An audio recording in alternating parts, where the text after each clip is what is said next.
بالله من الشيطان الرجيم بسم الله الرحمن الرحيم وقال الذين لا يعلمون لولا يكلمنا الله أو تأتينا آية كذلك قال الذين من قبلهم مثل قولهم تشابهت قلوبهم قد بينا الآيات لقوم يوقنون سبحان اللہ۔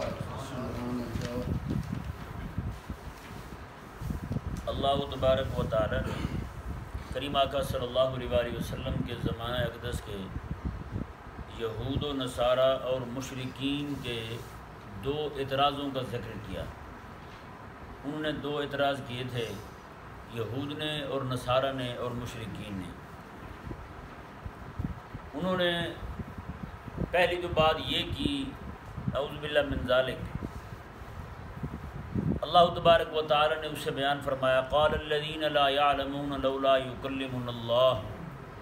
اللہ تعالیٰ نے ارشاد فرمایا کہ وہ لوگ جو نہیں جانتے کچھ بھی، جاہل ہیں، کچھ بھی نہیں جانتے، لولا یکلمنا اللہ، وہ کہتے ہیں کہ اللہ خود ہم سے کلام کیوں نہیں کرتا۔ اللہ تعالیٰ جو ہے وہ ہم سے خود کلام کرے اور ہمیں خود کہے کہ محمد صلی اللہ علیہ وسلم اللہ تعالیٰ کے رسول ہیں تو ہم مان جائیں۔ اللہ تعالیٰ خود کہے گا تو ہم مان جائیں گے۔ دوسرا ان کا مطالبہ یہ تھا او تاتینا آیا، یا پھر ہم پر کوئی آیت نازل کر دے۔ آیت سے مراد یہاں پہ معجزہ ہے، کوئی معجزہ ظاہر کر دے رسول اللہ علیہ السلام کے ہاتھ سے تو ہم وہ دیکھیں تو ہم مان جائیں۔ اس کے ضمن میں، معجزے کے ضمن میں وہ مانگتے کیا تھے؟ وہ کہتے تھے آسمان سے عذاب بھی آ جائے ہم پر تو مانے ہم۔ اب کسی کو ایمان قبول کروانا اور وہ بھی جبری طور پر، یہ درست ہی نہیں ہے۔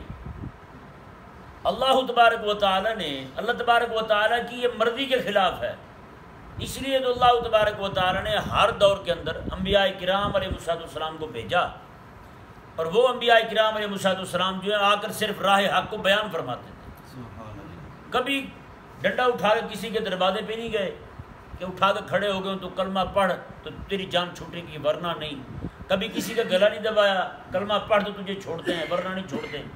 کبھی کسی کے بچے کو اغوا نہیں کیا کہ تیرا بچہ تب بھی واپس آئے گا جب تو کلمہ پڑھے گا۔ تو یہ زبردستی کسی کو کلمہ پڑھانا جو ہے یہ تو ایمان بالغیب کے خلاف ہے، تقاضا ایمان کے خلاف ہے، کسی کو دھکے کے ساتھ کلمہ پڑھا دینا۔ تو اللہ تبارک و تعالیٰ نے ارشاد فرمایا، یہ پہلی بات تو یہ دیکھیں، اللہ تعالیٰ نے ارشاد فرمایا اب یہودی جو تھے وہ تو آسمانی کتابوں کے عالم تھے، اللہ تعالیٰ نے انہیں بھی فرمایا لا یعلمون، یہ بھی کچھ نہیں جانتے۔ مطلب کیا ہے؟ اب نصارہ جو تھے وہ بھی مدعی تھے، اگرچہ وہ تھے جاہل کٹے، ان کے پاس کچھ بھی نہیں تھا لیکن مدعی تو تھے وہ۔ اور مکے کے مشرک جو ہیں وہ خود کو فلاسفر سمجھتے تھے، اگرچہ وہ ڈیول فلاسفر تھے، فلاسفر تو کہلاتے تھے اپنے آپ کو فن خاں کہتے تھے۔ اور یہی وجہ ہے کہ ابو جہل جو ہے اپنے آپ کو ابو الحکم کہلاتا تھا، حکمتوں والا، دانا بندہ، زیرک ہیں۔ اور ایسے ایسے لوگ ان میں ان کے کہنے کے مطابق دانا تھے جنہوں نے رسول اللہ علیہ السلام سے ایسے ایسے مطالبات کیے۔ اللہ تبارک و تعالیٰ نے قرآن کریم میں فرمایا کہ وہ روٹی کمانے والے ہیں، مکے کے مشرک بڑے بڑے تاجر ہیں، بڑے بڑے کاروباری ہیں، بڑا پیسہ ہے ان کے پاس، سونا ہے، چاندی ہے، جداد ہے، بڑے بڑے باغات ہیں ان کے پاس۔ یہودی بھی کوئی کم امیر نہیں ہے، بہت بڑے امیر تھے یہودی، سنار کا کام سارا انہیں کے پاس تھا، سنائے تھے یہودی سارے ہیں جی، اور بڑے بڑے باغات تھے یہودیوں کے، اتنے امیر ہیں، سارا کچھ موجود ہے، اور ایک طرف صحابہ کرام علیہ رضوان ہیں، کھانے کی روٹی میسر نہیں ہے، کھانے کے لیے روٹی تک میسر نہیں ہے ان کے پاس۔ لیکن اللہ تبارک و تعالیٰ نے آج جو ایک معیار ہم نے مقرر کیا ہے، جس بندے کے پاس 4 پیسے زیادہ آ جائیں، وہ ٹیڑھا منہ کر کے، چبا منہ کر کے انگریزی بول لیتا ہو تو ہم کہتے ہیں بڑا ہی پڑھا لکھا ہے، چاہے وہ دین سے دشمنی کیوں نہ ہو، دین کے خلاف بکواسی کرنے والا کیوں نہ ہو۔ جیسے اس وقت یہود و نصارہ نے اور مشرکین نے دنیاوی وسائل اور مادیات کی ہر طرح کی آسائش پاس ہونے کے باوجود انہوں نے جب اعتراض کیے رب تبارک و تعالیٰ کے حبیب علیہ السلام پر اور بے جا مطالبات کیے تو اللہ تبارک و تعالیٰ نے ان کے بارے میں لا یعلمون، یہ تو کچھ جانتے ہی نہیں، یہ تو کچھ جانتے نہیں۔ اور آج ہمیں افسوس ہوتا ہے جو انگریزی پڑھے ہوئے 4 پیسے کیا کما رہے ہیں، لوگ انہیں علم والا کہتے ہیں، لوگ انہیں علم والا کہتے ہیں، کہتے ہیں جی بڑا ہی پڑھا لکھا۔ اچھا میں نے کہا بھی تمہارا بھی معیار ہمیں سمجھ نہیں آتا، بندہ پڑھ کیا ہے جی، پڑھ کے جناب 16 سال پڑھ کے پھر ڈپلومے کیے، اس نے سارا کچھ کیا، کرنے کے بعد آپ کہتے ہیں پڑھا لکھا ہے۔ میں نے کہا عالم ہے؟ کہتا عالم تو نہیں۔ میں نے کہا پڑھا لکھا پھر کسے کہتے ہیں؟ اچھا جسے عالم کہہ رہے ہیں اسے جاہل کہتے ہیں، اور جسے پڑھا لکھا کہہ رہے ہیں اسے عالم نہیں مانتے۔ یہ منافقت ہے یا نہیں؟ یہ عجیب ان کی فلسفی ہے جو ہماری سمجھ سے بالا تر ہے۔ کہیں گے انہیں پڑھا لکھا اور عالم نہیں مانتے۔ پڑھ کیا جناب پوری پی ایچ ڈی کر لی، ماسٹر کر لیا، اس نے سارا کچھ کر لیا، بھائی عالم ہے؟ نہیں یہ عالم تو نہیں ہے۔ کتنے سارے بیچارے پی ایچ ڈی کر کے بھی بکری منڈی میں یا اس طرح کی جگہوں پہ جا کے پارکوں میں جا کے مزاحیہ ویڈیو بنا رہے ہیں، اور بیچاروں کو نماز تک پڑھنے کا پتہ نہیں، نماز تک نہیں پڑھتے۔ کیا ہے جی؟ بڑا ہی پڑھا لکھا بندہ۔ ایک بندہ مجھے کہنے لگا جی آپ لوگوں کو بتایا کریں میں پی ایچ ڈی کیے ہوں۔ میں نے کہا جی اچھا جی پھر پڑھے لکھے تو بہت ہیں، عالم بھی ہیں؟ نہیں جی عالم تو نہیں ہے۔ اب بتائیں یار کیا منافقت ہے؟ رب تبارک و تعالیٰ نے اس وقت کے وہ لوگ جن کے پاس مالی وسائل بھی ہیں اور علم بھی ان کے پاس وہ ہے جو رب تعالیٰ کی وحی کی ہوئی ہے، رب تعالیٰ کی وحی کیا ہوا علم، اگرچہ ان کے پاس محرف تھا، تعریف کر چکے تھے، تبدیلی کر چکے تھے، اس میں رب تبارک و تعالیٰ نے کیا ارشاد فرمایا ان کے بارے میں؟ میں لا یعلمون، یہ تو کچھ بھی نہیں جانتے۔ اس سے ثابت کیا ہوا؟ جو بندہ علم کے تقاضے پر عمل نہ کرے وہ جاہل عالم نہیں ہے۔ جو بندہ علم کے تقاضے پر عمل نہ کرے وہ عالم نہیں ہے، پکا جاہل ہے۔ آج جتنے بھی بیچارے پڑھتے جاتے ہیں سکول، ان کو سوائے اپنا منہ چٹا کرنے کے، سویرے سویرے اٹھ کے بیٹھیں گے جناب شیشے سامنے رکھ کے اپنے منہ کو جناب بنانا شروع کر دیں گے، ہے یا نہیں ایسا؟ منہ سفید اور گورا کرنے کے اور تن پروری کے علاوہ کوئی کام آتا ہی نہیں، دوسرا ہی نہیں، صرف یہی آتا ہے بس۔ آپ لڑکیوں کو دیکھ لیں وہ بھی یہی لچھن کر رہی ہیں، لڑکوں کو دیکھ لیں وہ بھی یہی کاموں میں لگے ہو۔ اور جو تقاضا علم پر عمل نہ کرے، اور ان بیچاروں کے پاس تو علم بھی 11-12 والا ہے، دین کا علم ہے ہی نہیں، اس پہ عمل کیا کریں گے؟ اب بتائیں ایک بندہ سٹیٹ پڑھ گیا، میتھ پڑھ گیا، اس پہ کیا عمل کرے گا؟ کسی کو آپ دیکھیں وہ ضربے مار رہا ہے کہیں کھڑا ہو کے، کوئی کچھ کر رہا ہے، کوئی کچھ کر رہا ہے، کیا نفع ہوا؟ عمل کر سکتا ہے اس پر؟ تو عجیب احمق ہیں یہ لوگ۔ بھائی قرآن کریم سے سیکھیں، قرآن کریم نے کیا ارشاد فرمایا، واضح فرما دیا، فرمایا کہ لا یعلمون، اللہ تعالیٰ نے فرمایا وہ جو جاہل اعتراض کرتے ہیں حبیب کریم علیہ السلام کی بارگاہ میں، اب ان کے پاس وحی کا علم بھی ہو، حبیب کریم پر اعتراض کرے تو رب نے انہیں جاہل کہا ہے۔ بتائیں بھائی، کھانے کے کمانے کے سارے طریقے انہیں آتے ہیں، مکے کے مشرکوں کو، نصارہ کو، رب تعالیٰ نے یہ جاہل ہیں، یہ کیا ہیں؟ جاہل ہیں۔ اور عالم کون ہے؟ حضرت بلال ہے۔ سبحان اللہ۔ عالم کون ہے؟ بلکہ علم تو علم، عالم تو عالم، علم کے دروازے مولا علی ہیں۔ بتائیں جن کے اپنے کپڑے جو ہیں وہ اتنے بوسیدہ اور پھٹے ہوئے کپڑے ہوتے تھے حضرت مولا علی رضی اللہ تعالیٰ عنہ۔ ایک صحابی فرماتے ہیں میں نے دیکھا حضرت علی رضی اللہ عنہ کو، ان کی قمیض یہاں سے پھٹی ہوئی تھی، دھاگے نیچے گر رہے تھے، دھاگے نیچے گر رہے تھے۔ یہ کیفیت تھی حضرت مولا علی رضی اللہ عنہ کے لباس کی۔ جن کے پاس جناب گھوڑا خریدنے کو پیسے نہیں ہیں، 8 روپے کل جمع ہوئے دنیا سے جاتے ہوئے، انہیں 8 روپے کا آپ کی تکفین کا وہ انتظام کیا گیا، کفن خریدا گیا آپ گھوڑے کے پیسوں سے۔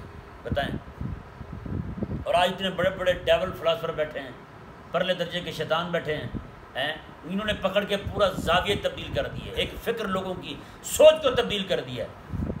رب تبارک و تعالیٰ نے ارشاد فرمایا جی دیکھیں، اب لولا یکلمنا اللہ، انہوں نے کہا اللہ ہم سے کلام کیوں نہیں کرتا؟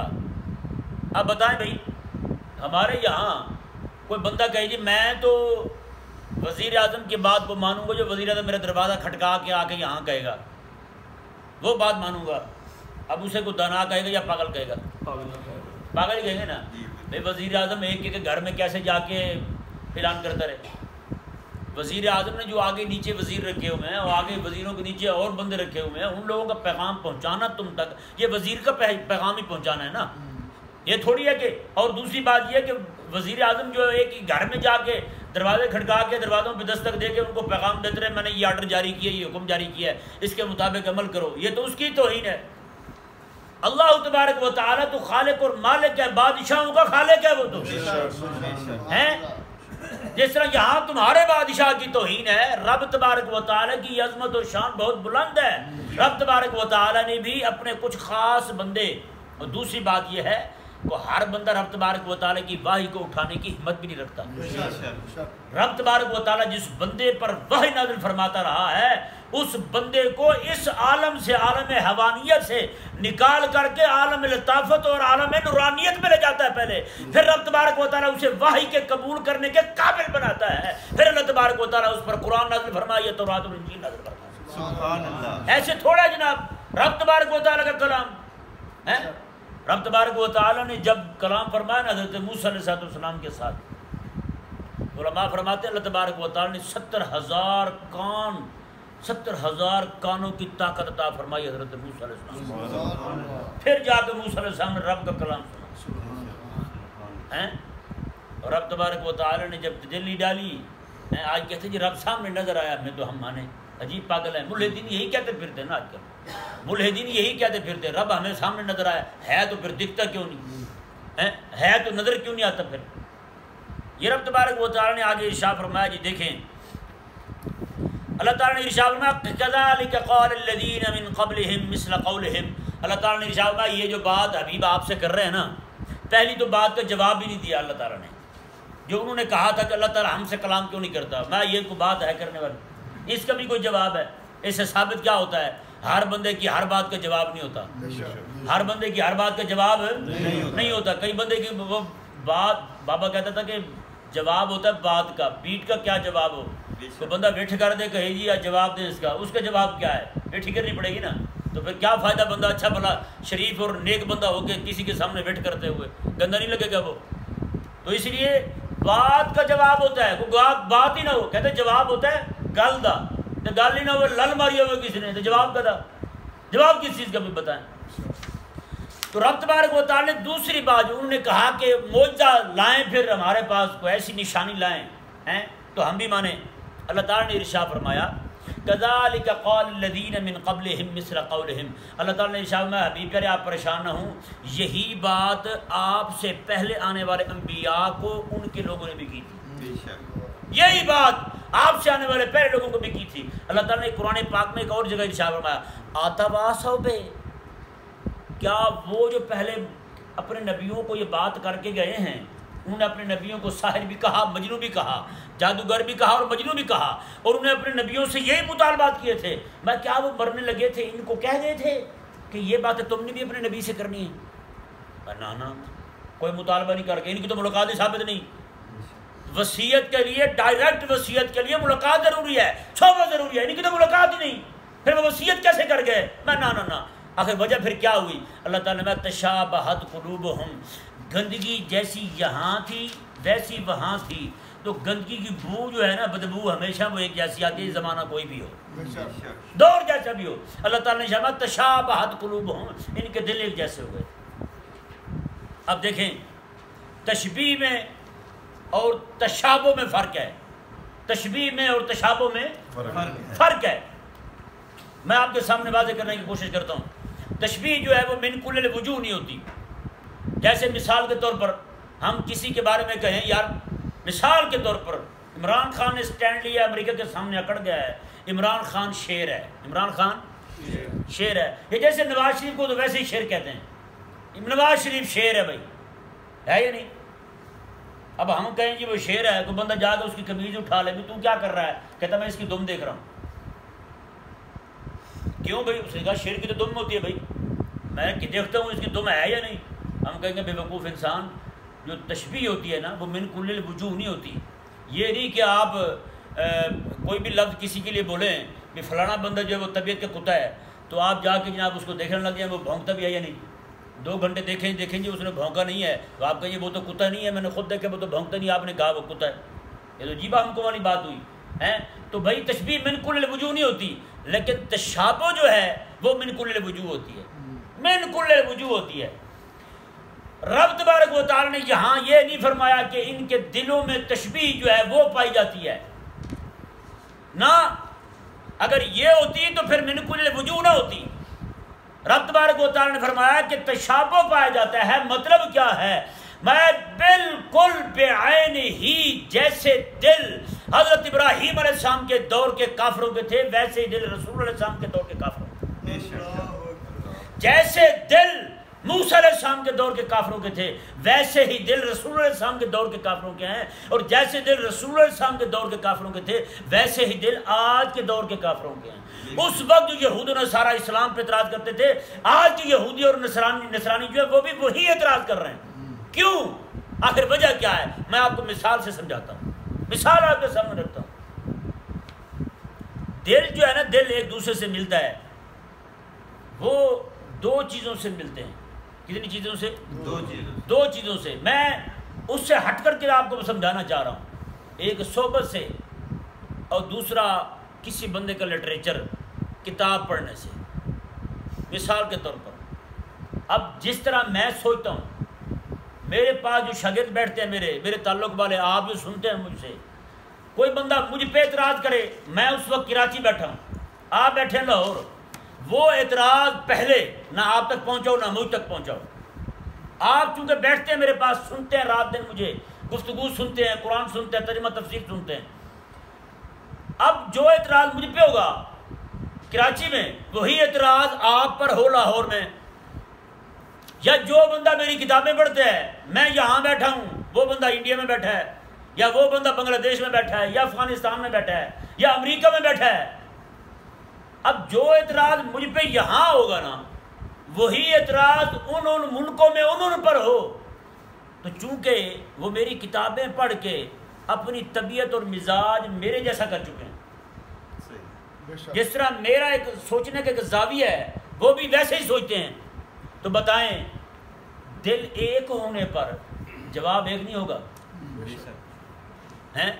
اگرچہ اس کا جواب، اس کا اعتراض جو ہے نہ پہلے مجھ پر آیا ہو نہ ان پر آیا ہو، جواب ایک ہوگا۔ کیوں؟ یہ دلوں میں تشابہ پیدا ہو گیا، وہ صحبت سے پیدا ہوا، وہ جناب کتاب پڑھنے سے پیدا ہوا، یہ ایک سبب ہے دلوں کے ایک ہونے کا۔ اب میں آپ کو اس سے ہٹ کر مثال دیتا ہوں، جیسے مثال کے طور پر ابھی شہباز شریف کی حکومت ہے، جو کوئی اعتراض اس پہ کرے گا جی حکومت مہنگائی کر رہی ہے، جو جواب شہباز شریف کا ہوگا نا وہی جواب نیچے والوں کا ہوگا، ہے یا نہیں؟ وہ جواب نیچے والوں کو ہوگا۔ شہباز شریف کا جواب کیا ہوگا؟ وہ کہے گا جی پہلے اتنی تھی، عمران خان نے اتنی مہنگائی کر دی، تیل پہلے اتنا ملتا تھا، عمران خان نے اتنا کر دیا، اس وقت تو آپ نہیں بولے، آپ بول رہے ہیں۔ یہاں کے کسی بندے پہ، محلے کے بندے پہ بھی اعتراض کرے گا کوئی، نون لیگ کے بندے پر، تو وہ بھی جواب وہی دے گا جو شہباز شریف نے دیا، کیونکہ دل ایک ہو چکے ہیں، دلوں میں تشابہ آ چکا ہے۔ اب اس کی شہباز شریف سے ملاقات تو ثابت نہیں، ملا تو نہیں ہے، کیونکہ دل ایک ہو چکے ہیں۔ اللہ تبارک و تعالی نے ارشاد فرمایا اس دور کا کافر اور آج کے دور کا کافر، رسول اللہ علیہ السلام کے دور کا کافر جو ہے وہ بھی سود کو پسند کرتا ہے، میرے دور کا کافر بھی سود کو پسند کرتا ہے۔ میں رسول اللہ علیہ السلام کے دور کا کافر جو ہے وہ یہ چاہتا ہے لوگوں میں بے حیائی پھیلے، فحاشی پھیلے، عورتوں کو مردوں کو ننگا کر کے کعبے کا طواف کرواتا ہے۔ میرے دور کا کافر بھی یہی چاہتا ہے، وہ بھی کہتا ہے لوگوں میں بے حیائی پھیلے، فحاشی پھیلے۔ جس طرح اس وقت کے کافر جو ہیں وہ یہودی ہوں، نصرانی ہوں، مشرک ہوں، اسلام پہ اعتراضات کرتے تھے، آج کا مشرک اور نام نہاد کلمہ گو مسلمان جو ہے وہ بھی اسی زاویے سے سوچتا ہے، وہی اسی طرح کے اعتراضات اسلام پہ وارد کر رہا ہے۔ اس دور کا کافر جو ہے وہ بھی یہی چاہتا تھا یہودی کہ بس روٹی ملنی چاہیے، دین ہاتھ آئے نہ آئے۔ آج کے دور کا بے دین بھی یہی چاہتا ہے، دین ہاتھ سے جاتا ہے جائے، لیکن روٹی نہیں جانی چاہیے ہاتھ سے۔ جہاں پہ چک مار دیا نا ہم نے دانتوں سے، دانتوں کی گرفت آ گئی ہے، وہ روٹی دائیں بائیں نہیں ہونی چاہیے، دین ہاتھ سے جاتا ہے تو جائے۔ بتائیں بھائی ان کے دل اور ان کے دل ایک جیسے ہوئے یا نہیں ہوئے؟ اب اس معنی میں ایک حدیث شریف آپ کو سناتا ہوں میں۔ جس طرح اس وقت کے کافروں کو اعتراض تھا نا پردے پہ، اسی طرح آج کے کافروں کو بھی اعتراض ہے پردے پہ، ہیں؟ مکے کے اندر کعبے کے باہر عورتیں جو ہیں بے لباس ہو کر بھاگ رہی ہیں. کسی بندے نے انہیں روکا تو انہوں نے کہا، دین نے روکا، اسلام نے روکا کہ یہ ننگے ہو کے رب کے گھر کا طواف نہ کریں. ان کا پتہ کیا نعرہ تھا؟ میرا جسم میری مرضی، میرا جسم ہے نا، میری مرضی ہے، میں پہنوں نہ پہنوں کپڑے، تم کون ہوتے مجھے روکنے والے، تم کون ہوتے مجھے کہنے والے. میرے دور کی رنڈیاں بھی اسلام آباد کی سڑکوں پہ کھڑی ہو کے یہی کہتی ہیں میرا جسم ہے، میری مرضی چلے گی، میرے جسم پہ کسی اور کی مرضی نہیں چل سکتی. مولوی پردہ کر لے، آنکھیں ڈھانپ لے اپنی، اگر تمہیں اتنا ہی پردہ آتا ہے تو جاؤ پھر خود ہی پردہ کر لو، ہمیں کیوں کہتے ہو؟ بتائیں یار، دل میرے دور کی رنڈیاں جو ہیں، جو دل ان کے ہیں، جو باتیں ان کے دل سے اٹھ رہی ہیں، وہی باتیں اس دور کی کافر عورتوں کے دلوں سے اٹھتی نہیں تھیں. جب دل دونوں کا ایک ہو گیا، وہ کافر کیوں اور یہ مومن کیوں؟ بتائیں گے، وہ کافر کیوں اور یہ مسلمان کیوں؟ جب دل ایک جیسے ہو گئے تو پھر دونوں کی سوچنے کی فکر جو ہے وہ بھی ایک جیسی ہوگی، دونوں کے اعتراضات بھی ایک جیسے ہو گئے، دونوں کے جوابات بھی ایک جیسے ہو گئے. تو بتائیں بھئی دونوں جو ہیں وہ ایمان کے درجے میں رہے کیسے؟ وہ کافر یہ مومن کیوں؟ بتائیں. سود کو حرام کر دیا گیا، اس کے حلال کرنے کی کوشش کرنے والا اس وقت کا بندہ کافر ہو، آج کے دور کا مسلمان اور عاشق رسول ہو.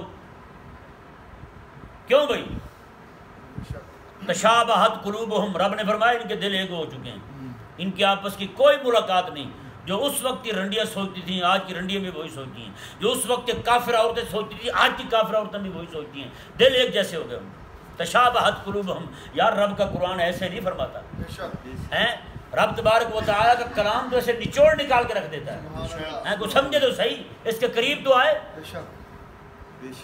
رب تبارک و تعالیٰ نے ارشاد فرمایا، اب جواب دیے جا رہا ہے انہیں اس بات کا، اس کا جواب نہیں دیا. انہوں نے کہا کہ رب آ کے ہم سے کلام کرے، نہ اس کا جواب نہیں دیا. اس بات کا جواب دیا جو کہتے ہیں کہ جناب وہ رسول اللہ علیہ السلام کہتے ہیں کہ آپ سونے کی سیڑھی لیں اور آسمان پہ چڑھ جائیں، فرشتہ آئے ہمارے سامنے کھڑے ہو کہے کہ آپ نبی ہیں، یا قرآن لولا نزل ھذا قرآن جو ہے ہم پر نازل ہو جائے تو ہم مانیں. رب تبارک و تعالیٰ نے ارشاد فرمایا جو آپ مطالبہ کر رہے ہیں نا آپ سے حبیب، آپ کو ہمیں معجزہ دکھا دیں. رب تبارک و تعالیٰ نے فرمایا قد بینا الآیات لقوم یوقنون، فرمایا کہ ہم جو بھی معجزات آپ کے ہاتھ پر ظاہر کرتے ہیں یا قرآن نازل کر رہے ہیں حبیب، یہ صرف یقین والوں کے لیے، بے یقینوں کے لیے تو ہے ہی نہیں. یہ مطالبے کیوں کرتے ہیں کافر ہیں؟ یہ یہود و نصارہ اور مشرکین مطالبے کیوں کر رہے ہیں؟ ان کے لیے تو ہے ہی کچھ نہیں. یہ تو انہی کے لیے ہے جن کے دلوں کے اندر حق کو قبول کرنے کی استعداد ہے. یہ تو اپنی استعداد مار چکے ہیں، ان کے اندر ہمت نہیں رہی کہ آپ حق کو سن سکیں، قبول کر سکیں. تو پھر یہ مطالبے کیوں کرتے پھرتے ہیں؟ چھوڑ دیں. یہ اللہ تبارک و تعالیٰ نے ایک طرح سے اپنے حبیب کو تسلی دی ہے. حبیب آپ ان کی فکر نہ کریں، کیونکہ آقا علیہ السلام یہ چاہتے تھے کہ یہ گمراہ جو ہیں، بے دین جو ہیں، یہ دین پر آ جائیں، اپنی آخرت صحیح کر لیں، جہنم سے بچ جائیں، لیکن وہ نہیں آئے اس طرف. اللہ تبارک و تعالیٰ نے حبیب کریم علیہ السلام کی تسلی کے لیے مزید آیت مبارک نازل فرمائی. اللہ تعالیٰ نے ما انا ارسلناک بالحق بشیرا ونذیرا، میں حبیب پیارے ہم نے آپ کو حق کے ساتھ بھیجا ہے. کس کے ساتھ بھیجا ہے؟ حق کے ساتھ بھیجا ہے. حبیب آپ مطمئن ہیں، حق پر ہیں، آپ پریشان پھر کیوں؟ آپ ان کو چھوڑیں. بشیرم و نذیرا، آپ اپنے ماننے والوں کو جنت کی خوشخبری سنانے والے ہیں، اور نہ ماننے والوں کو نذیرا، ان کو جہنم کا ڈر سنانے والے ہیں. بس آپ کا کام خوشخبری سنانا، ڈر سنانا ہے. باقی رہی یہ بات، یہ حق کو قبول نہیں کرتے، کفر کی طرف جا رہے ہیں، شرک کی طرف جا رہے ہیں، جہنم کی طرف جا رہے ہیں، اور جناب اس طرح کی بدماشیاں کرتے پھرتے ہیں، تو ابھی آپ پریشان نہ ہوں. ولا تسألوا عن اصحاب الجحیم، آپ سے یہ نہیں پوچھا جائے گا یہ جہنم کیوں چلے گئے. آپ کو جو کام تھا آپ نے کر دیا ہے، آپ سے نہیں پوچھا جائے گا یہ جہنم کیوں گئے. بس آپ مطمئن رہیں. ابھی آگے دیکھیں جی، اللہ تبارک و تعالی نے ارشاد فرمایا، یہ آیت مبارکہ جو اس کا بھی ایک خاص شان نزول ہے. یہودی آ کر کہتے تھے رسول اللہ علیہ السلام کو کہ آپ اس طرح کریں، کعبے کو جو آپ نے قبلہ بنایا نا اسے آپ چھوڑ دیں، اور ہمارا جو قبلہ ہے مسجد اقصی ادھر منہ کر کے نماز پڑھیں، ہم آپ کی ساری باتیں مان جائیں گے، ساری باتیں مان جائیں گے. آپ بتائیں بھائی یہودی جو ہیں اتنی بڑی آفر کر رہے ہیں، رب تبارک و تعالیٰ نے حبیب نہ، حالانکہ کہہ بھی اسی کو قبلہ بنانے کا رہے ہیں جو پہلے قبلہ رہ چکا ہے، جو پہلے قبلہ رہ چکا ہے، جو قبلہ بھی رہ چکا ہو، مسلمانوں کا قبلہ رہ چکا ہو. جب رب فرما دے کہ اب نہیں، اب نہیں. تو بتائیں پھر اب اس کی پیروی کرنا جو منسوخ ہو چکا ہے وہ ہدایت نہیں ہے، وہ ہوا ہے، وہ خواہش نفس ہے. رب تبارک و تعالیٰ نے حبیب نا یہ بات نہیں ماننی آپ نے. رب تبارک و تعالیٰ نے کیا ارشاد فرمایا یہ دیکھیں، وَلَن تَرْضَىٰ عَنْكَ الْيَهُودُ وَلَا النَّصَارَىٰ حَتَّىٰ تَتَّبِعَ مِلَّتَهُمْ. میں حبیب پیارے یہ آپ سے ہرگز راضی نہیں ہو سکتے جب یہودی اور عیسائی جب تک آپ اپنا دین چھوڑ کر ان کے دین کی پیروی نہ کر لیں. یہ تو آپ کہہ رہے ہیں نا ایک بات مان لیں ہم مان جائیں گے، نا نا نا نا، یہ آپ سے آپ کا پورا دین چھڑوائیں گے. آپ نے نہیں ماننی ان کی بات. آج ایک مطالبہ رکھا، کل اور رکھیں گے، پھر اور رکھیں گے، پھر اور رکھیں گے، یہاں تک کہ آپ سے پورا دین ہی چھڑوا دیں گے. یہ تو وہ کمینے ہیں. بتائیں بھائی یہ یہودی شروع دن سے یہ کر رہا ہے، نصرانی شروع دن سے یہ کر رہے ہیں. رب تعالیٰ نے اتواسو بے، کیا اس وقت کا یہودی جو ہے رسول اللہ السلام کے دور کا، میرے دور کے یہودی کو یہ وصیت کر گیا تھا کہ پاکستانی حکمرانوں کو یہ کہنا ہے میں تمہیں پیسے دیتا ہوں تو مسجدوں کے سپیکر بند کر دو؟ وہ وصیت کر گیا تھا ان کو کہ تم انہیں کہنا کہ عورتوں کے پردے ہٹوا دو، تم عورتوں کو ہو کہ پردہ نہ کریں. تم یہاں پہ میراتھن ریس کرواؤ، 30,000 لڑکیوں کو بے لباس کر کے صرف کچھے پہنا کر ان کی دوڑ لگوا دو. یہودی ان کو آگے کیا گیا تھا اس وقت یہودی، اس وقت یہودیوں کو وصیت کر گیا تھا. نہیں، ان کے دل ایک ہو چکے تھے. اس وقت کا یہودی اور آج کے یہودی، اس وقت کا یہودی تو کچھ نہیں کروا سکا کیونکہ سامنے امام الانبیاء اور حضور کے صحابہ تھے. ایک بات بھی نہیں منوا سکا، اور بات بھی وہ جو دین کی تھی وہ نہیں منوا سکا. لیکن آج کا یہودی جو ہے میرے ملک کے حکمرانوں سے وہ منوا چکا ہے جو عین کفر تھا، جو عین کفر تھا وہ منوا چکا ہے. صرف چند پیسوں کی خاطر ایسے کتے بنے ہیں پیسوں کی خاطر کہ انہوں نے جناب کافروں کی، یہود و نصارہ کی باتیں مان کے آج اہل اسلام کا جو حلیہ کر دیا انہوں نے، نعوذ باللہ من ذالک. دکھتا بھی نہیں یہ بھی مسلمان ہے. ابھی جو IMF ان کو پیسے دے رہا ہے، ابھی امریکہ کی طرف سے مطالبہ ہے کہ اپنا ایٹمی نیوکلیئر پروگرام جو ہے وہ ہمارے حوالے کر دو، جتنے پیسے کہتے ہو ہم دیتے ہیں. بتائیں جی یہ تیرا پاکستان ہے، یہ میرا پاکستان ہے. میں نے کہا نا یہ نہ کہہ، یہ کہ نہ تیرا پاکستان ہے نہ میرا پاکستان ہے. یہ انہی کا جو اشرافیہ بیٹھے ہیں اوپر، ہاں، جو جناب پورے کا پورا فنڈ کھا جاتے ہیں، سارا کچھ کھا جاتے ہیں. ہمارے لیے کچھ بھی نہیں ہے. کہ نہیں سمجھ آ رہی؟ ہماری قوم ایسی بے وقوف ایسے نعرے لگاتے پھرتے ہیں.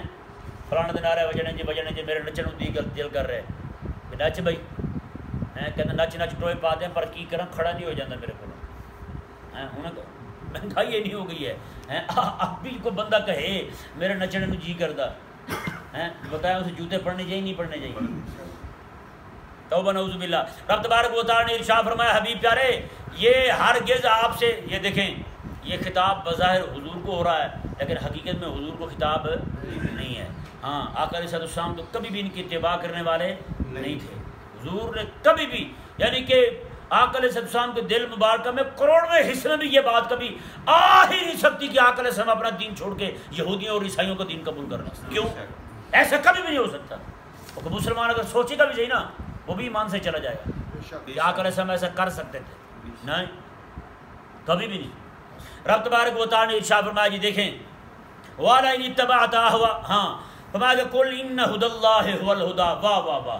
آج جو کہتے ہیں نا اسلام جو ہے اندھیرے کی طرف لے کے جا رہا ہے، جی اسلام جو ہے کس طرف لے کے جا رہا ہے؟ رب تعالیٰ نے ارشاد فرمایا قل ان ھدی اللہ ھو الھدی. میں حبیب پیارے آپ فرما دیں ہدایت تو ہے ہی وہی جو اللہ دے رہا ہے، جو اللہ دے رہا ہے. آج لوگ کہتے ہیں کہ ہم نالج سیکھنے کے لیے ڈرامے دیکھتے ہیں، علم سیکھنے کے لیے ہم فلمیں دیکھتے ہیں، بڑا کچھ سیکھا جاتا ہے بھائی. ہم اینکروں کی تقریریں سنتے ہیں، بڑا کچھ ملتا ہے ہمیں. جی کیا ملتا ہے جی؟ وہ بھی بدماش، تم بھی بدماش بن رہے ہو. وہ بھی حرام خور، تمہیں بھی حرام خور بنا رہے ہیں. جس طرح وہ اینکر سوچتے ہیں ویسے تم سوچتے ہو. اب تمہارے دل ایک جیسے ہو چکے ہیں. جس طرح وہ حق کے قریب نہیں آتے ویسے تم حق کے قریب نہیں آتے. جیسے وہ حق سے بہک چکے ہیں ایسا حال تمہارا ہوا، تم بھی حق سے بہک چکے ہو. رب تبارک و تعالیٰ نے ارشاد فرمایا والا ان اتبعت اهواءهم بعد الذي جاءك من العلم. میں اگر آپ نے ان کی خواہشوں کی پیروی کی آپ کے پاس علم آنے کے بعد، یہ ذہن میں رہے ایک ہے علم ایک ہے جہالت. ایک ہے علم ایک ہے جہالت. امام جو ہے وہ علم ہے یا جہالت؟ علم امام ہے نا، یہ جہالت امام ہے. علم امام ہے نا. آپ بھی اپنے علاقے میں امام اسے کھڑا کرتے ہیں جس کے پاس علم ہو. تو ثابت ہو گیا علم امام ہے، جہالت امام نہیں. علم امام ہے، جہالت امام نہیں ہے. اب جب علم امام ہے تو امام ہی بتائے گا نا کرنا کیا ہے، یہ جہالت بتائے گی کیا کرنا ہے۔ جیسے قرآن پاک میں مثال دیکھیں، حضرت سیدنا ابراہیم علیہ السلام نے اپنے چچا کو فرمایا یا ابت قد جاءنی من العلم، میں چچا میرے پاس علم آ چکا ہے، فاتبعنی اہدک صراطا سویا، اب تو میری پیروی کر، یہ نہ کہہ کہ میں چاچا ہوں تو میرے پیچھے چلو، نہ تیری پیروی نہیں ہوگی، علم کی پیروی ہوگی کیونکہ میرے پاس علم آ چکا ہے، جاءنی من العلم، میرے پاس علم آ چکا ہے، پیروی میری کر۔ اب اس سے کیا ثابت ہوا؟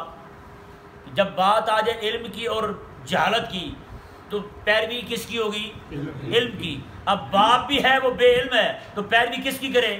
بیٹے کی۔ کس کی کرے گا؟ بیٹے کی۔ اب بیٹا عالم ہو کے جاہل ابے کے پیچھے چل رہا ہو، یہ ابا جاہل ہے لیکن بات تو کیا ہے، اس کی وہی بات مانی جائے گی جو حق ہوگی اور علم کے مطابق ہوگی، دین کے مطابق ہوگی۔ اگر وہ بھی کوئی ایسی بات کرتا ہے جو علم سے ہٹ کر ہے، خدا رسول کی مخالفت میں مبنی ہے، تو پھر یہ نہیں دیکھیں گے ابا ہے، پھر یہ ابے کو بھی کہیں گے ابا مجھے اپنے پیچھے نہ چلا، تو میرے پیچھے چل، تو میرے پیچھے چل، کیوں؟ علم میرے پاس ہے۔ یہ قرآن سے مثال موجود ہے۔ ابراہیم علیہ السلام اپنے چچا کو فرمایا جسے ابا کہا گیا قرآن میں، میں کہ میرے پیچھے فتبعنی، میری پیروی کر۔ آج رسوم و رواج کے پیچھے اگر عالم چل پڑے، معاشرے کے پیچھے عالم چل پڑے تو یہ ذہن میں رکھیں عالم جو ہے وہ علم کے پیچھے نہیں چلا، وہ جہالت کے پیچھے چل پڑا ہے۔ لوگ بہت بیٹھے کہہ رہے ہوتے ہیں وہ جی لوگوں کے ساتھ چلنا پڑتا ہے، معاشرے کے ساتھ چلنا پڑتا ہے، تو ایسے لوگ جو ہیں وہ امام نہیں ہیں، امام نہیں ہے، وہ عالم نہیں ہے۔ ممبر رسول پہ بیٹھ کے یہ تبلیغ کر رہا ہو اور نہیں جی ادھر چلو جدھر ہوا آ رہی ہو، نہ اس طرح نہیں۔ رسول اللہ علیہ السلام کے غلام ایسے نہیں کرتے۔ رب تبارک و تعالیٰ نے کیا ارشاد فرمایا جی دیکھیں، ما لک من اللہ من ولی ولا نصیر، فرمایا کہ نہیں ہے تیرے لیے اللہ کے پاس، اگر ایسا کام کر دیا، یہ بظاہر خطاب حضور کو لیکن حقیقت میں لوگوں کو ہو رہا خطاب، میں اگر تم نے یہود و نصارہ کی پیروی کر لی، رب دھمکی دے رہا ہے، رب دھمکی دے رہا ہے، ما لک من اللہ من ولی ولا نصیر، پھر تیری پکڑ ایسی آئے گی، پھر تجھے رب تبارک و تعالیٰ کے علاوہ نہ کوئی مددگار ملے گا، نہ کوئی تیرا دوست ملے گا، کوئی بھی نہیں ملے گا تجھے، کوئی بھی تیری مدد نہیں کرے گا۔ پھر بتائیں بھائی آج پاکستان کا بھڑکو سے نکل گیا نہیں نکلا؟ کتنی غربت آ گئی ہے، آج لوگ ڈکیتیاں بڑھ گئی ہیں، ہر گھر میں لڑائی شروع ہو گئی ہے، ماں بیٹی کی، بیٹی باپ کی، اس طرح کر کے لڑائیاں ہونے لگی ہیں۔ جب ان کو کھانے کو روٹی نہیں ملے گی تو لڑائی نہیں ہوں گی نا۔ بہو کہے گی لا کے دیں، وہ کہیں گے کہاں سے لائیں، لڑائی شروع۔ گھر کی لڑائی جو ہے معاشرے کی لڑائی تک لے جاتی ہے، اور معاشرے کی لڑائی ملکوں تک لے جاتی ہے۔ ملک میں فساد پھیلا تو دوسرے ملک کود پڑیں گے یہاں۔ آج جو حالات بنائے جا رہے ہیں یہ زبردستی کے بنائے جا رہے ہیں، یہ مصنوعی حالات ہیں۔ میرے ملک کے حالات ایسے نہیں ہیں، میرے ملک کے اندر وسائل موجود ہیں لیکن تقسیم غلط ہے، اس کی تقسیم غلط ہے۔ ایک وہ بندہ بیچارہ 15,000 روپے کما کے آتا ہے، اس کو تو نہ حکومت بجلی کا بل دے، نہ دوائیاں دے، نہ پینڈول دے، نہ کچھ اور دے۔ ایک وہ بندہ ہے جو محکمے میں لگا ہوا ہے بجلی کے، تنخواہ بھی 60-70 ہزار ہے، بجلی مفت، 2,000 یونٹ مفت چلائیں بھائی، بتائیں بھائی یہ تقسیم صحیح ہے؟ ایک جج ہے لاکھ روپے تنخواہ لے رہا ہے، اسے پیٹرول مفت، اسے بجلی مفت، اسے گیس مفت، تنخواہ بھی لاکھوں میں، وسائل کی تقسیم دیکھیں کیسی ہے۔ یہی ظلم تو فرعون نے کیا تھا۔ حضرت سیدنا ابوبکر صدیق رضی اللہ تعالیٰ نے پتہ کیا فرمایا تھا؟ آپ نے کہا کہ آقا علیہ السلام تو حکم تھے خود، حضور خود حکم تھے، جو فرما دیتے وہی شریعت تھا، شریعت جو حضور فرماتے وہ شریعت تھا، حضور جیسے تقسیم کیا کرتے تھے۔ اب ہم کیا کریں؟ حضرت عمر کو بلایا گیا، حضرت عمر کہنے لگے حضرت ابوبکر صدیق کو آپ ایسے کریں گریڈ بنا دیں، درجے مقرر کر دیں، اور 5-6-7 مقرر کیے، علم کی بنا پر، جہاد کی بنا پر، جد و جہد جو دین کے لیے انہوں نے کیا، اس حوالے سے آپ گریڈ بنائیں، ان کے درجے بنائیں، اس حساب سے ان کو پیسے دیں۔ حضرت ابوبکر صدیق نے پتہ کیا فرمایا؟ آپ نے کہا میں ایسا نہیں کر سکتا، میں ایسا نہیں کر سکتا۔ پتہ کیوں؟ وجہ کیا بیان فرمائی؟ آپ نے فرمایا کہ وسائل کی تقسیم جو ہے نا وہ درجے کے حساب سے نہیں ہوگی، وہ تقسیم جو ہے ضرورت کے حساب سے ہوگی، جتنی ضرورت ہے کسی کو اتنی ملے گی۔ اب ایک بندہ ہے، اس کے گھر میں 2 بندے ہیں، اس کو 10 بندوں کو کھانا کیوں؟ ایک بندے کے گھر میں 10 بندے ہیں، اس کو 2 بندوں کو کھانا کیوں؟ سبحان اللہ، اسلام کی تعلیم دیکھیں یار، بندہ صدقے واری نہ جائے یار۔ آج کے الو کے پٹھے کیسی تقسیم کر رہے ہیں؟ ایک بندے کے پاس 50 بندے ہیں اس کے گھر کے کھانے والے، لیکن اسے حکومت 1 روپیہ دینے کو تیار نہیں ہیں. ایک بندہ جو وہ اکیلا بیٹھا ہے ان کے پٹھا ہیں افسر بن کے بیٹھا ہے, اسے لاکھوں مل رہے ہیں, رشوت بھی وہ لے رہا ہے, سارا کچھ وہ گھمٹ کر رہا ہے, لیکن غریب کو کچھ بھی نہیں مل رہا. حضرت ابوبکر صدیق رضی اللہ تعالیٰ نے فرمایا نہ نہ یہ کام میں نہیں کروں گا, بلکہ میں یہ نہیں دیکھوں گا گریڈ کیا اس کا بنتا ہے, درجہ کیا بنتا ہے, درجہ نہیں دیکھوں گا میں ضرورت دیکھوں گا. بتائیں یار ایسا نظام ہے پوری دنیا میں؟ ان لوگ کے بٹے کہتے ہیں جی مولوی کیا کریں گے. میں نے کہا مولوی جس طرح حضرت ابوبکر صدیق نے کیا اس طرح کریں گے, ضرورت دیکھیں گے, ضرورت پہنچائیں گے دروازے پر. اور حضرت عمر رضی اللہ تعالیٰ چونکہ آپ کا یہ ذہن تھا کہ گریڈ بنایا جائے, لوگوں کے اندر درجہ بندی کی جائے, اس حساب سے دیا جائے. حضرت ابوبکر صدیق کا دورہ, حضرت عمر کا دورہ آیا تو آپ نے پھر وہی کر دیا, درجوں والا حساب. 10 سال آپ نے یہی چلایا. آخری سال جب آیا نا آپ نے دیکھا کہ حالات قابو نہیں آ رہا ہے, تو آپ نے فرمایا اللہ اکبر, جو حضرت ابوبکر صدیق کی سوچ تھی وہی صحیح تھی, جو ابوبکر صدیق نے کہا تھا وہی ٹھیک. حضرت ابوبکر صدیق, حضرت عمر رضی اللہ تعالیٰ نے پھر فرمایا, اور میں میرے شیخ ٹھیک کہتے تھے, میرے مرشد ٹھیک کہتے تھے حضرت ابوبکر صدیق کہ یہی نظام ہونا چاہیے. آپ نے فرمایا اب اس سال میں بھی وہی نظام کروں گا جو حضرت ابوبکر صدیق نے 2.5 سال نافذ کیا تھا. اب ہوا کیا, اسی سال حضرت عمر رضی اللہ تعالیٰ کی شہادت ہو گئی. نظام کون سا؟ جو حضرت ابوبکر صدیق کا تھا. بتائیں آج جو وسائل کی تقسیم ہے وہ کس بنا پر ہو رہی ہے؟ لوگ جھوپڑی میں بیٹھے ہوئے ہیں, ایک حکومت پکڑ کے فوجی کو ہیں اسے جناب ہزاروں ایکڑ زمین دے دیتی ہے, یہ آپ کی ہے جی, اور پسا جا رہا ہے بیچارہ غریب یہاں کا. جنرل مشرف کا اتنا بڑا فارم بنا ہوا یار, وہ ہے ہی نہیں یہاں, وہ ہے ہی نہیں. بتائیں اسلام ضرورت دیکھتا ہے, درجے نہیں دیکھتا. اگر یہ انہیں حیا ہوتی تو جنرل مشرف کے پاس اتنا بڑا فارم ہوتا. یہ تو ایک فارم ہے نا جو دکھ رہا ہے, جو اس کے علاوہ ہیں وہ تو نظر ہی نہیں آتے ہمیں. جس طرح وہ کام کرتے ہیں خود دکھائی نہیں دیتے, اس طرح ان کے اثاثہ جات بھی دکھائی نہیں دیتے. رب تبارک و تعالیٰ نے کیا ارشاد فرمایا جی دیکھیں, الذین آتیناہم الکتاب یتلونہ حق تلاوتہ, میں وہ لوگ جنہیں ہم نے کتاب دی ہے وہ اس کی ایسے تلاوت کرتے ہیں جیسے تلاوت کرنے کا حق ہے. اولئک یؤمنون بہ, یہی ایمان والے ہیں. اور کچھ وہ ہیں ومن یکفر بہ, جو کتاب کا انکار کرتے ہیں, قرآن کا انکار کرتے ہیں, فاولئک هم الخاسرون, رب نے فرمایا یہی گھاٹے والے ہیں. چاہے چاند پہ پہنچ جائیں ہیں گھاٹے والے, ہیں نقصان والے. اب دیکھیں جی اگلی آیت مبارکہ, بس بات ختم کرتے ہیں. جہاں سے رب تعالیٰ نے یہودیوں کا ذکر شروع کیا تھا نا, اسی بات پہ رب ختم فرما رہا ہے. آج نمبر 40 سے رب نے فرمایا یا بنی اسرائیل. آخری بات جب ہو رہی ہے ان کی تو یہاں بھی یہی فرمایا یا بنی اسرائیل. ان کی ساری حرکتیں, کرتوتیں, لچھن سارے بیان کر کے رب فرماتا ہے یا بنی اسرائیل. یہ علم بلاغت کا عظیم ترین کلیہ ہے.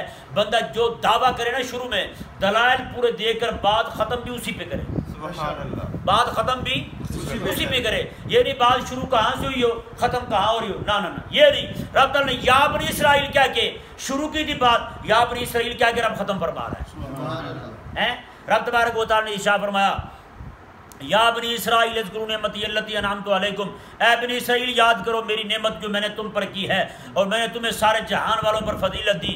واتقوا یوما لا تجزی نفس عن نفس شیئا, اور ڈرو تم اس دن سے جب کوئی جان کسی کی طرف سے کوئی بدلہ نہیں دے گی. ولا یقبل منها, اور نہ ہی کسی کی طرف سے کوئی عوض قبول کیا جائے گا, بدلہ لے لیا جائے, پیسے لے لی جائیں, جداد لے لی جائے, اسے چھوڑ دیا جائے. نہ ولا تنفعها شفاعہ, اور نہ ہی کسی کافر کو شفاعت نفع دے گی.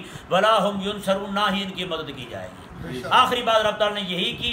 یہ سارے یہودیوں کے بارے میں, سارے نصرانیوں کے بارے میں, سارے مشرکوں کے بارے میں. نہ یہودی بھی سارے ذلیل ہوں گے, نصرانی بھی سارے ذلیل ہوں گے, نہ ان کی مدد کی جائے گی, نہ ان کے حق میں شفاعت قبول کی جائے گی. یہ سارے جہنم جائیں گے اور جہنم میں ہی پڑے رہیں گے. اللہ تبارک و تعالیٰ سمجھنے کی توفیق.